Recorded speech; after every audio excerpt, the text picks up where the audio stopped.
Assalamualaikum warahmatullahi wabarakatuh. Waalaikumsalam warahmatullahi wabarakatuh. Selamat siang semuanya.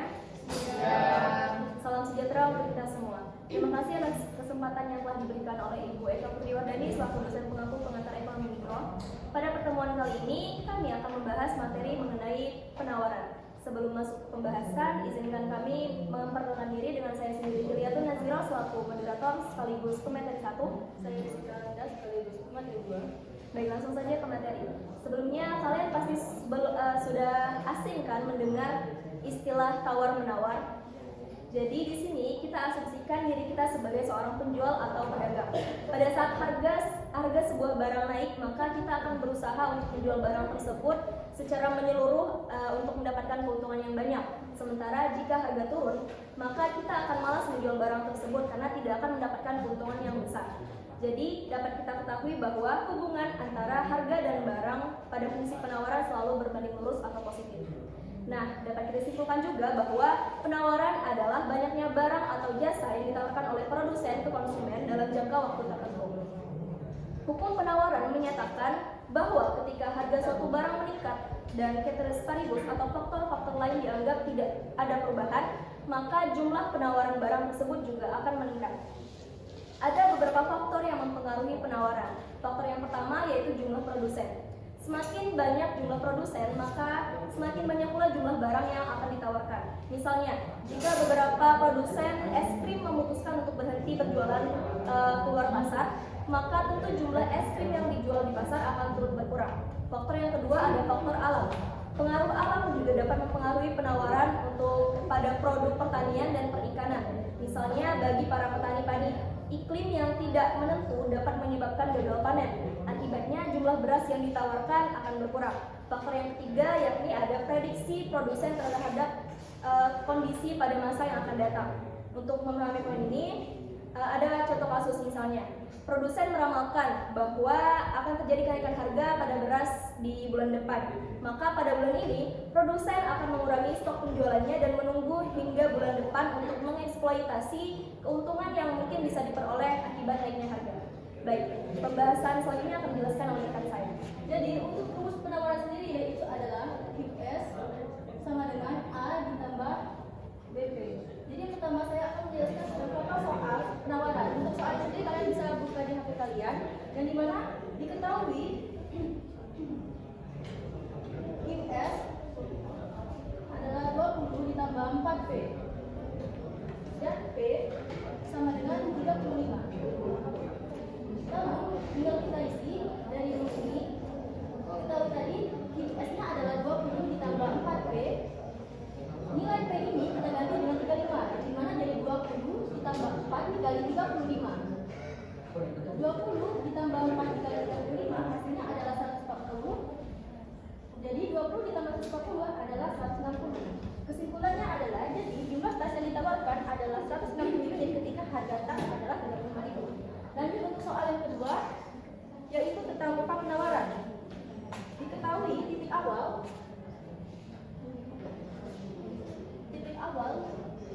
P1 sama dengan 18 dengan QS sama dengan 15.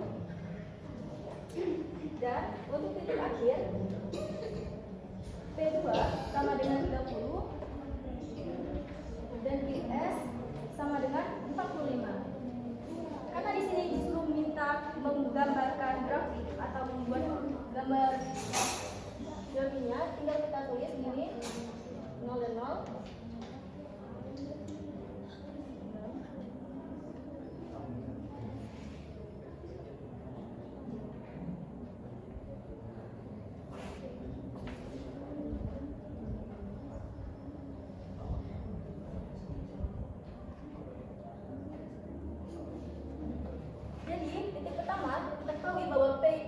P1 itu adalah 18 dan QS-nya adalah 25. Otomatis titiknya berada di sini.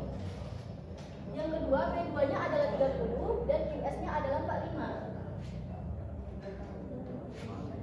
Nah, dari sini kita hubungkan dari kiri bawah ke kanan atas untuk garisnya. Yang dimana ini adalah kurva penawaran.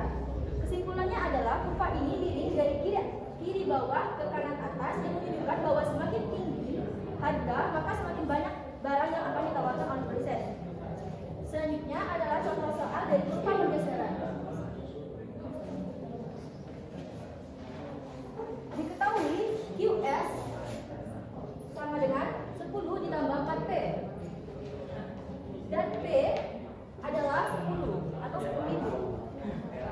Yang ditanya adalah hitunglah QS sama dengan 10 ditambah 6P dengan P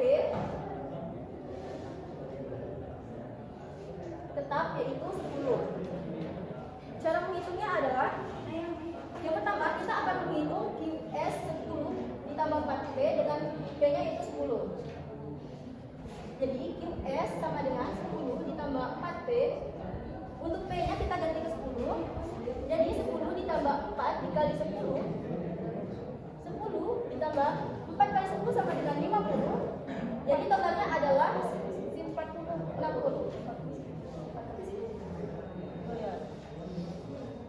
Lalu yang kedua kita akan membahas dari QS sama dengan 10 ditambah 6P.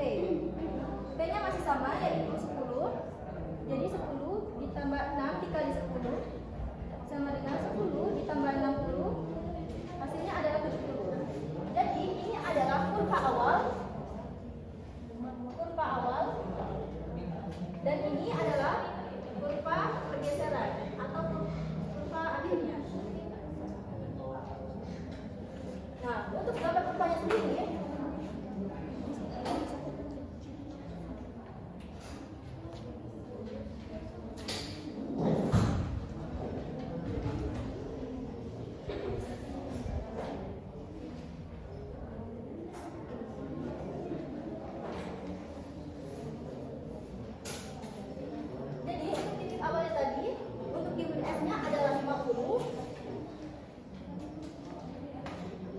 QS-nya ada 50 dan untuk harganya itu tetap di 10. Jadi titik awal itu ada di sini. Dan untuk yang kedua, QS-nya adalah 90, P-nya masih tetap ya, di angka 10. Jadi kita garis dari kiri bawah ke kanan atas. Ini untuk kurva awalnya, dan ini adalah untuk kurva pergeserannya.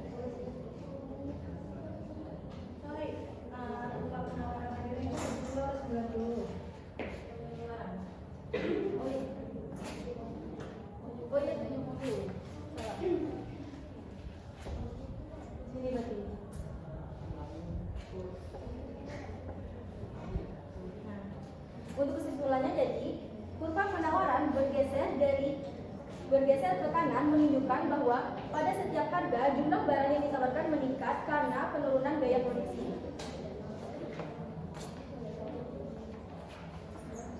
Yang terakhir yaitu soal pergerakan kurva penawaran. Diketahui QS sama dengan 10 tambah 2P. P1-nya diketahui 25 dan P2-nya diketahui 45. Di sini kita sama yaitu menghitung QS-nya dulu. Untuk P awal yaitu 25. Jadi QS sama dengan 10 ditambah 2, P-nya diganti 25. 10 ditambah 2 dikali 25 hasilnya 50. Totalnya adalah 50. Lanjut ke P sama dengan 45. QS sama dengan 10 ditambah 2 dikali 45. 10 ditambah 2 dikali 45 yaitu 90. Dan 90 ditambah 10 hasilnya 100. Lalu tinggal kita bikin kurva pergerakannya.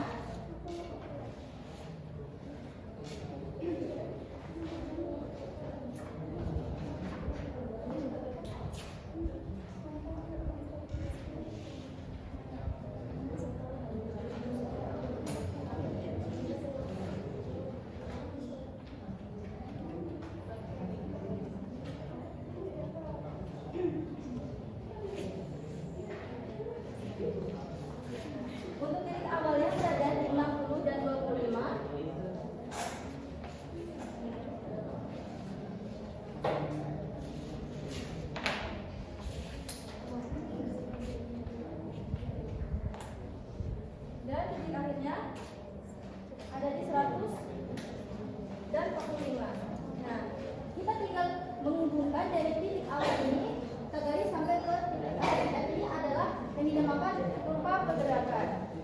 Nah, kesimpulannya adalah grafik ini menunjukkan pergerakan ke kanan sepanjang kurva penawaran yang sama ketika harga naik. Jumlah barang yang ditawarkan juga meningkat sesuai dengan penawaran. Baiklah, sekian presentasi yang bisa kami sampaikan. Mohon maaf bila ada salah kata. Kami akhiri.